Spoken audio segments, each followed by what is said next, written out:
When I started running a few years back, I was out of shape, unhealthy, and just didn't know what I was doing. So I made every mistake a beginner possibly could make. But gradually I got the hang of it and I went from being an obese, very slow newbie to an in shape, not that slow anymore, proper runner.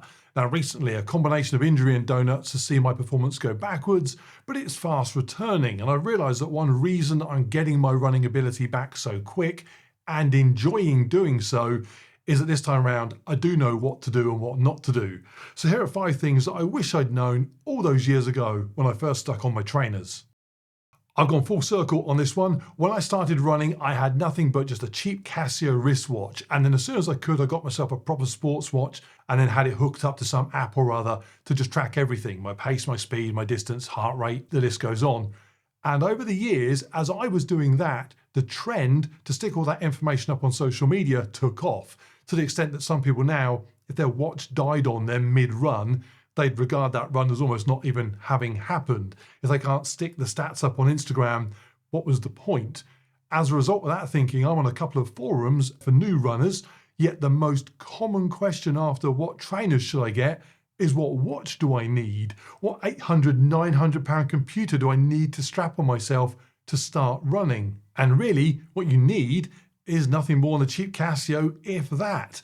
At least once a week, that's now exactly how I run. Normally on my long run, typically, I just use that original watch that I first went running with. It's a route that I know takes me between an hour and 2 hours. I'm not going to get lost. I don't need GPS. That old Casio does fine. And it is great to just plod along, not caring about what my heart rate may or may not be, or what my pace is. It's my long, slow run. So as long as it feels like it's nice and easy going, it will be going just great. Now, that is not to say that a decent watch doesn't have its place, obviously, and tracking and seeing progress can be very motivating, and sure, as you progress and get a bit more advanced, then being able to see exactly what you are doing is going to lend itself to your training in lots of different ways. It's just worth remembering that to progress in the early stages, and even some of the later ones, doesn't mean you have to spend a fortune on a fancy watch. And if you choose not to wear one, it doesn't mean that what you're doing is somehow no longer exercise. And talking of slow runs, I now love running slow. Ironically, when I could only run slow, I hated it. My obsession was getting quicker, and I would attempt to do that by always running as fast as I could, no matter how slow that actually was. And then after a while of always running 3, 4, 5, 6K at most, I went and did a 50-kilometer run that forced me to run slow because it was about 5 times further than I'd ever run in my life. The next time I went and did a 5K, I was faster than ever. So right now, getting back into my running, I am super strict about any slow run being slow. If I need to add a walk into my longer runs in order to keep the overall exertion level where I want it, I'll happily stick in a walk. In fact, when I was in the best shape possible and running 100-kilometer ultramarathons, I would do them by running and walking. If I tried to run the whole thing, I'd never have got them done. So incorporate slower runs and be really strict on yourself to make sure they are slow. Do not worry if other people are out running, going past you. No one cares what you are doing. And if they do care what you're doing, why do you care what they care about? This is the one that pretty much prompted this video. I was well aware when I began running that I spent far too long running on my own before entering a group event. Back then it was parkrun. That was the thing that I started with, but then progressed to doing 10Ks and half marathons and so on. And I always said I should have got to that stage of doing organized runs sooner. So it occurred to me recently, why haven't I entered something in months? And my answer to myself was, as it was back then, I don't feel ready yet. So I gave myself a metaphorical slap around the head, and I've now booked in a bunch of events. It does not matter how I do in those events. I could come last. I won't come last. What matters is that I surround myself with other people doing the thing that I am doing, which is not a thing that most people do. Most people are not out running around. The wall behind me, all the medals, that's just one 18-month period from a couple of years ago, and it's a great example of this. None of that is representative of any ability on my part beyond being able to book an event. In fact, some of those I might have even come last at. Wouldn't have come last. It's not about performance. It's about surrounding myself with like-minded people and drawing inspiration from that. And also, wherever I came in those, it is competition, if only with myself. And competition is a good thing. Measuring where you are at is exciting to do.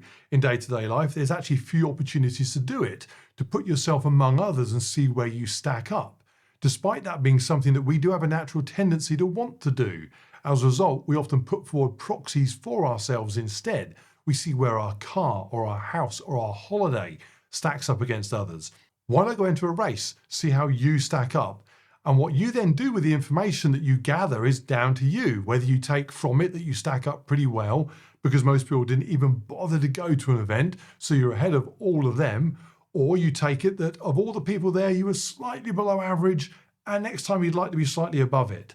There is always something that can be had from that sort of competition, and acting on it will be 100 times better for your physical and mental health than trying to get competitive through holiday photos. I started running at about 100 pounds overweight and I did fine. I was slow, but I did fine. So I've always said that being big should not stop most people running in some way. Maybe it's run a bit, walk a bit, or just go real slow. It can be done. And obviously, I say most people. If you're 600 pounds, need a paramedic to get to the fridge. I'm not a doctor, but then you're not most people, so be sensible. So, bit heavy, shouldn't put the brakes on you wanting to start. But I've also always said that I ran way better when that 100 pounds was gone. This time round, I'm aware from day one of getting back onto it that the weight needs to go if I want to go as far as fast or feel as good about running as I used to. Now, I know there are plenty of people, some with very big followings, that will say you can be fat and you can run and it's all good. That's true, but if you are doing it on Earth with, gravity and physics, it will not be great. It certainly won't be your best. Now, you may decide that you enjoy your size, or more likely doing the things that result in your size being the size it is, and you're going to stay that way. That's cool. Just know that if you are overweight with excess body fat, you will be able to run better without it. And then you can make an informed choice as to how you want to proceed. Do not be thinking, well, losing this weight wouldn't really make much difference anyway. If it's excess weight, it will make a difference. Now, the reason I mention this point is that I see a lot of new runners on new runner groups and forums online where they are understandably very keen to separate running from weight loss. And that's good. Using running as a means of weight loss instead of simply as a means of just being a better runner has the potential to create yourself all sorts of motivational dead ends. For example, if you're not losing the weight, then is the running really working? Is there any point to it? They are two separate things. And running isn't a particularly great way to lose weight anyway, not compared to addressing what you eat. So I understand the benefits of separating the two, but I also know the reality, which is that working on your nutrition and your food in the right way will have an impact on your running if your weight needed to be addressed. Talking of denying yourself donuts, running should not be a painful experience physically. When I first started running, the very first week, at the end of it, my knees hurt, my ankles hurt, my hips hurt, my feet hurt, toes hurt. I quit. Then I read the book Born to Run. I started using a midfoot strike, a different running technique to one I had been using. I started wearing a different sort of training shoe to the type I had been using, and suddenly nothing hurt. I was still way over 300 pounds in weight. To anybody looking at me, I probably appeared as though everything should be hurting, but it didn't. And I learned that running shouldn't be painful. So now, when I go out for a run, if I do get a pain, a discomfort, I don't mean fatigue, I don't mean sore muscles from exercise, I mean an actual, that doesn't feel right sensation, I don't just shrug it off as because I'm new to it or because I'm heavy. I'm a human being, so should be within my abilities to jog along nice and slowly without pain. When it does occur, I address it. I'm not going to tell you how you should address it. For me, yes, it was minimalist shoes, it was barefoot style running. That was just for me though, I'm not you. Your solution to your running pain-free may be different to mine. Talk to a running coach, a physio, an expert. My point is not this is how you should run. My point is you should be able to run without problematic discomfort. And if you have some, fix it. Don't run through it. Running should be pretty natural. Like anything else, you should just be able to do. If it hurts to eat, you'd probably go talk to your doctor. You wouldn't just shrug it off as being inevitable because you got chubby cheeks. Okay, and a bonus point, it's very easy because of the nature of stuff like YouTube to get the sense that the people that you're watching here are regular people. They're not movie stars or elite athletes. They're just regular folk who set up a channel. Could have been anybody that did that.